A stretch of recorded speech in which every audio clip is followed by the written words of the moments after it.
Assalamualaikum warahmatullahi wabarakatuh. Innal hamdanillah nahmaduhu wa nasta'inuhu wa nastaghfir wa na'udzubillahi min syururi anfusina wa min sayyiati a'malina may yahdihillahu fala mudhillalah wa may yudhlil fala hadiyalah. Wa asyhadu an la ilaha illallah wahdahu la syarikalah wa asyhadu anna Muhammadan abduhu wa rasuluh ya nabiyya ba'da. Perkenalkan, saya Putri Aulia dengan NIM 2203048 dari kelas RMIK A Angkatan 2022.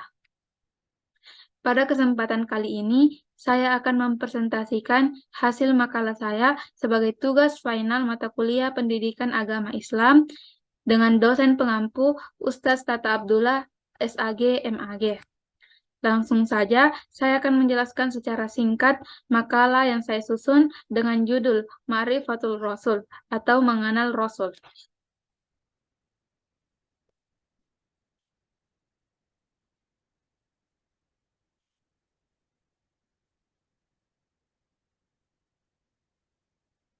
Adapun latar belakang yaitu Rasul adalah seorang lelaki yang terpilih dan yang diutus oleh Allah dengan risalah kepada manusia. Definisi Rasul ini menggambarkan kepada kita bagaimana manusia sebagai Rasul yang terbaik di antara manusia lainnya.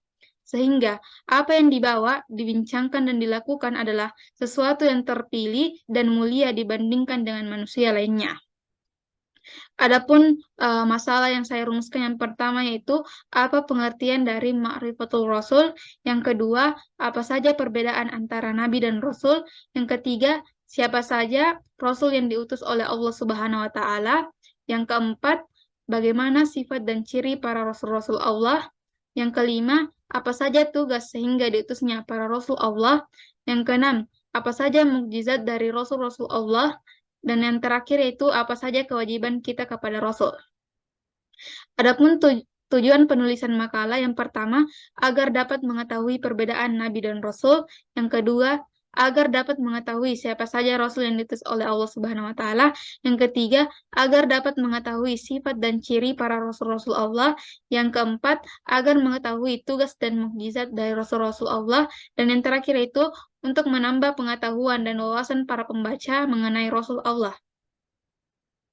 Adapun manfaat penulisan yaitu agar para pembaca dan penulis sendiri dapat mengenal lebih dalam tentang Rasul-Rasul Allah dan juga mengaplikasikan sifat-sifat dan sunnah-sunnah beliau dalam kehidupan sehari-hari.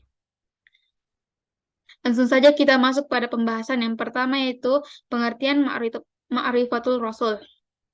Ma'rifatul Rasul adalah pengertian bahasa Arab dari mengenal Rasul. Rasul sendiri adalah seorang laki-laki yang diberi wahyu oleh Allah Subhanahu wa Ta'ala dan memiliki kewajiban untuk melaksanakan dan menyebarkan wahyu tersebut kepada umat manusia.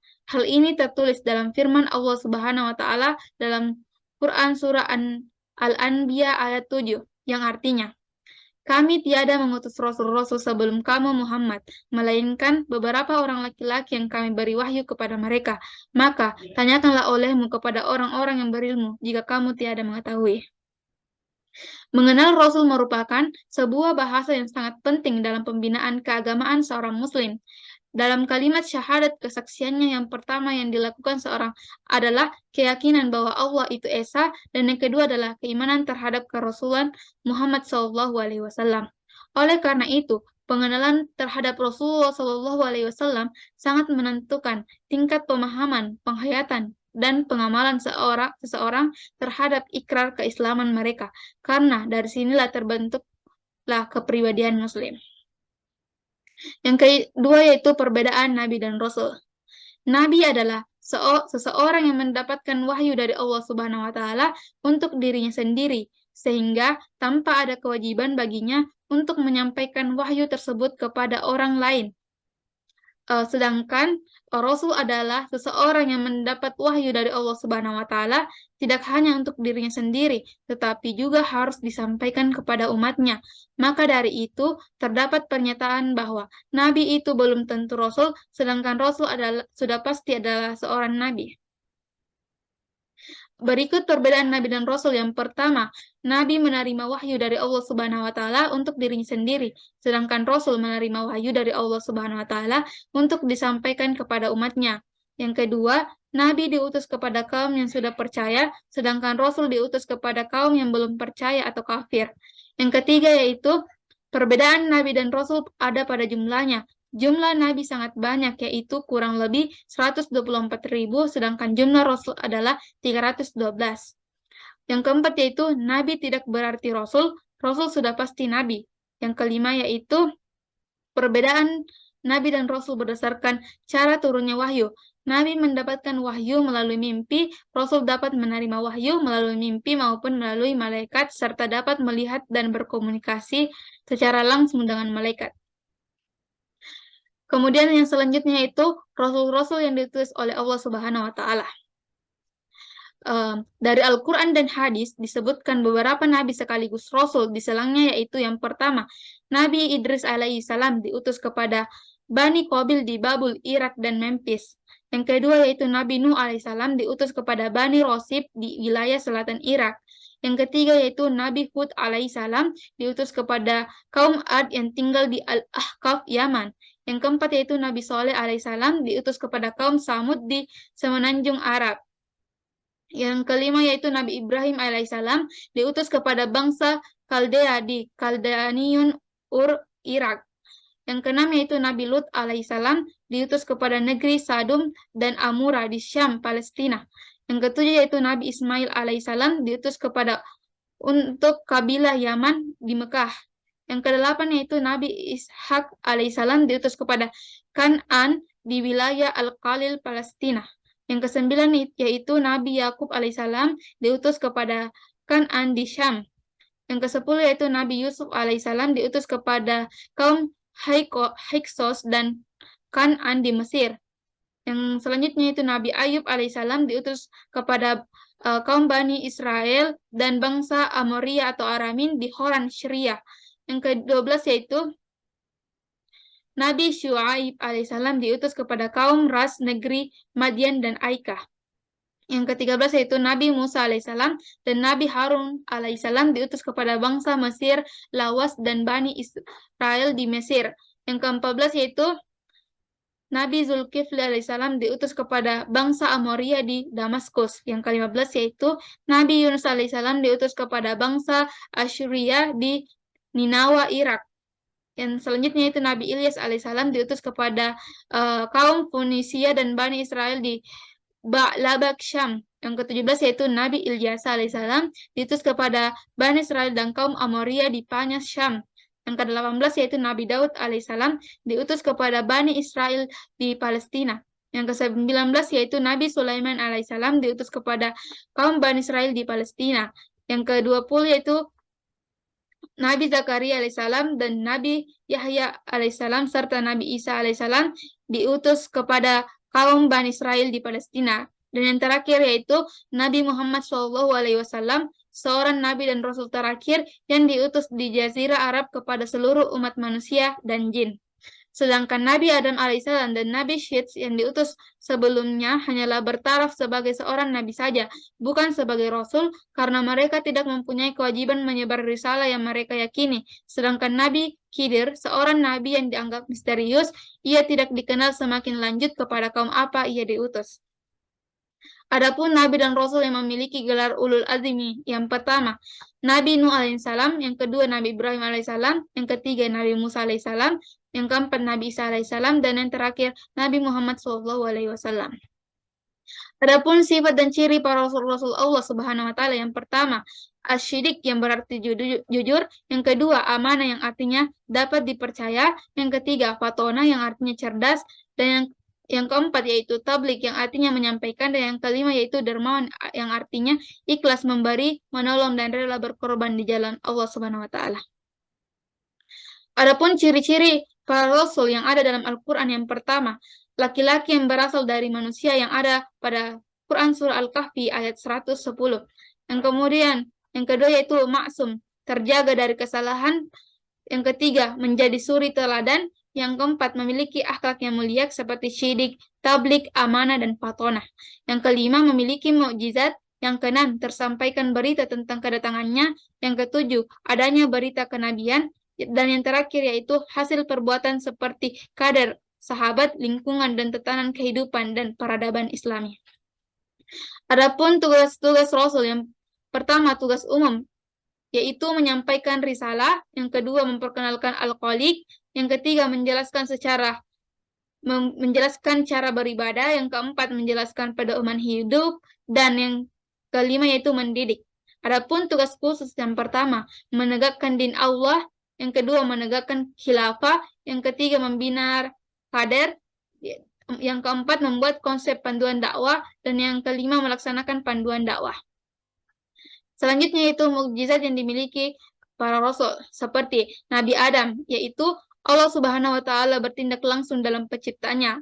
Kemudian Nabi Idris, yaitu punya kekuatan luar biasa hingga diberi gelar Asas al-Usud yang berarti singa segala singa.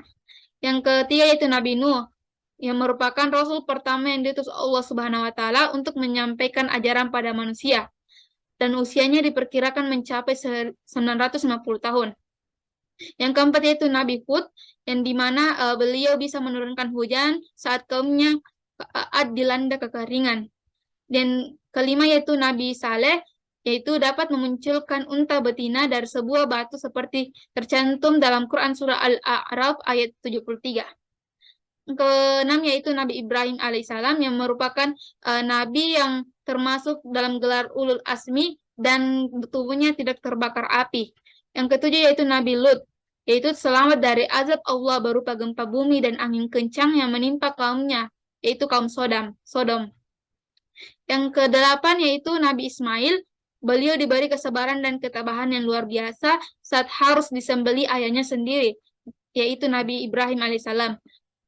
Kemudian bekas kakinya menjadi sumur air Zam-Zam yang memancarkan air hingga sekarang. Kemudian yang kesembilan yaitu Nabi Ishak, yaitu selalu mengikuti ayahnya Nabi Ibrahim saat berdakwah, memiliki ilmu, akhlak, dan karakter yang baik hingga menghasilkan keturunan yang juga soleh. Yang ke-10 yaitu Nabi Yakub, memiliki karakter dan keimanan yang sangat baik hingga menjelang wafat berpesan pada anak-anaknya untuk terus menjaga ketakwaan.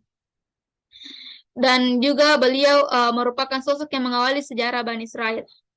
Kemudian yang ke-11 yaitu Nabi Yusuf, seorang nabi yang sangat rupawan dan mampu menafsirkan mimpi. Kemudian yang ke-12 yaitu Nabi Ayub, di mana nabi dengan kekayaan luar biasa dengan akhlak dan keturunan yang baik. Kemudian beliau juga diuji Allah dengan penyakit kulit namun dihadapi dengan sangat sabar. Dan beliau juga mengeluarkan air dari tanah yang mampu menyembuhkan penyakitnya. Kemudian Nabi Syuaib, yaitu selamat dari azab Allah Subhanahu wa taala yang menimpa kaum Madian berupa badai panas dan gempa bumi. Kemudian Nabi Musa alaihissalam, yaitu mampu membelah Laut Merah demi menyelamatkan diri dan kaumnya. Kemudian tongkat yang berubah jadi ular hingga sanggup mengalahkan tukang sihir Fir'aun. Dan terakhir itu Allah Subhanahu wa taala menurunkan kitab Taurat kepadanya. Kemudian yang ke-15 yaitu Nabi Harun, yang dianugerahi kemampuan berbahasa dan komunikasi yang sangat baik. Yang ke-16 yaitu Nabi Zulkifli, yang merupakan seorang raja yang adil dan bijaksana, yang memiliki pribadi yang dermawan dan sangat sabar pada kaumnya saat menyampaikan ajaran tauhid. Yang ke-17 yaitu Nabi Daud, atas izin Allah Subhanahu wa taala memenangkan pertarungan dengan Raja Talut, yang kemudian memiliki suara yang merdu dan dianugerahi Allah Subhanahu wa taala kitab Zabur. Kemudian yang ke-18 yaitu Nabi Sulaiman, seorang raja yang sangat kaya dan berkuasa, serta mampu berkomunikasi dengan hewan, serta memiliki bala tentara dari bangsa jin, dan menundukkan angin dan mengalirkan kekayaan alam dari perut bumi. Kemudian yang ke-19 yaitu Nabi Ilyas, yaitu diselamatkan Allah Subhanahu wa taala dari kekeringan panjang yang menimpa kaumnya akibat menolak ajaran tauhid. Yang ke-20 yaitu Nabi Ilyasa, yang merupakan anak angkat dari Nabi Ilyas yang mampu menghidupkan orang mati atas perkenaan Allah Subhanahu wa taala. Yang ke-21 yaitu Nabi Yunus, yang ditelan paus dan diselamatkan Allah Subhanahu wa taala. Yang ke-22 yaitu Nabi Zakaria, yang merupakan pengurus dan penjaga Baitul Maqdis, serta Allah menganugerahinya keturunan saat usianya sudah sekitar 100 tahun. Yang ke-23 yaitu Nabi Yahya, yaitu mengetahui syariat, rajin dan gemar membaca sehingga mampu memutuskan perkara serta mencari solusi atas semua persoalan. Yang ke-24 yaitu Nabi Isa, atas izin Allah terlahir hanya dari seorang wanita suci bernama Maryam tanpa seorang ayah, yaitu bisa berbicara sejak bayi hingga mampu membela ibunya yang difitnah, menghidupkan burung dari tanah liat dan orang mati, mengembalikan penglihatan orang buta, menurunkan hidangan dari langit, serta dianugerahi kitab Injil. Yang terakhir yaitu Nabi Muhammad SAW, Nabi dan Rasul penutup dengan ajaran tauhid paling sempurna, menempuh perjalanan Isra Miraj, dan mukjizat terbesarnya adalah Al-Quran. Adapun kewajiban kita kepada Rasulullah, yang pertama, membenarkan apa yang disampaikannya, apa yang beliau katakanlah bukanlah nafsu, melainkan wahyu Allah Subhanahu wa Ta'ala. Yang kedua yaitu menaati perintahnya, yang ketiga menjauhi apa yang dilarangnya, yang keempat tidak beribadah kecuali dengan apa yang disyariatkannya, yang kelima mengimaninya, beriman kepada Allah berarti harus beriman kepada Rasul. Yang ke-16 yaitu mencintainya, lebih mencintai Allah dan Rasulnya dibanding dengan cinta kepada yang lain, bahkan kepada dirinya sendiri adalah tanda kesempurnaan iman. Yang ke-7 yaitu mengagungkannya, yang ke-8 menolong dan membelanya, yang ke-9 mencintai para pencintanya, 10 menghidupkan sunnahnya, yang ke-11 memperbanyak sholawat kepadanya, yang ke-12 yaitu mengikuti ajarannya, yang ke-13 mewarisi risalahnya dengan menjaga, membela, dan memperjuangkan risalah beliau. Kemudian penutup kesimpulan, Rasul adalah seorang yang penting bagi manusia, khususnya umat Islam, karena tanpa Rasul kita tidak bisa melaksanakan syariat Islam dengan baik. Selain itu, kita juga harus mengetahui berapa jumlah Rasul mengimaninya, karena telah dijelaskan dalam Al-Quran dan hadis, serta Rasulullah adalah panutan yang baik untuk kita contoh, baik secara batin dan fisik.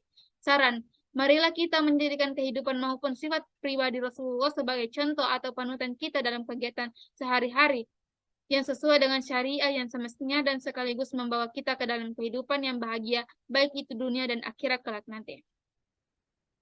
Mungkin itu saja dari saya, kurang dan lebihnya mohon dimaafkan.